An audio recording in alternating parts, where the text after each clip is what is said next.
also allows him to bring in the hip flexors into play. So big drive straight out of the foot from the back, big extension all the way through the body in a straight line. So that makes it efficient movement. Also, you can bring in the white fibers, the muscle, the tendons, rather than just the muscles. So the white fibers help to get you stretch reflex.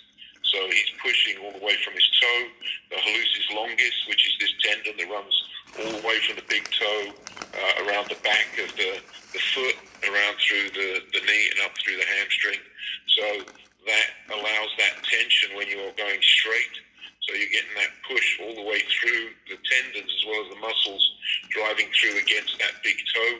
So full extension is a very long movement, and we know that force times distance divided by time is acceleration. So he's able to apply large force in a very straight line, very efficient, but also over a long distance. And because he's doing that quickly, that means he's got more power coming into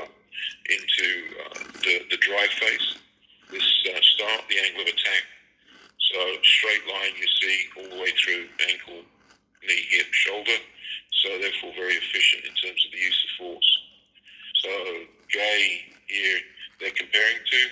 So having this bend at the hips means that any force is going to have a loss here, that you've got a hole in the forces. So you're going to lose the force just by having that leakage, the energy leakage through the hips here, because as he applies force, actually the center of mass is probably here, right in around his belly button or so, and what's happening is that this force is going over the top of that center of mass, so therefore it's going to cause a slight downward movement of the shoulders, a slight rotation, rather than being straight through the line of the center of mass, which makes it more efficient. So,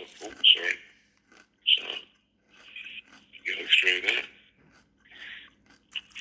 So therefore, Gay, by comparison, is not not applying the efficient force through that, so the energy leakage. And this is what we're talking about with Bolt being strong through the hip flexors, being straight through the hip flexors. You get this stretch reflex in the hip flexor, so when you drive that fast, what's going to happen is you're going to get the stretch reflex back against it, which is going to bring this knee through very quickly as well. So you're using the white fibers, which are much faster. The muscle fibers takes 500 milliseconds for a muscular contraction to happen, whereas stretch reflex happens in around about 150 milliseconds. So therefore you can get the action coming much more quickly if you use stretch reflex rather than muscle contraction. It's an involuntary motion rather than a voluntary motion. So here, by stretching this, maximum stretch means that he's going to get a reaction back on it, which is going to pull the knee up and give efficient knee drive coming through the next position.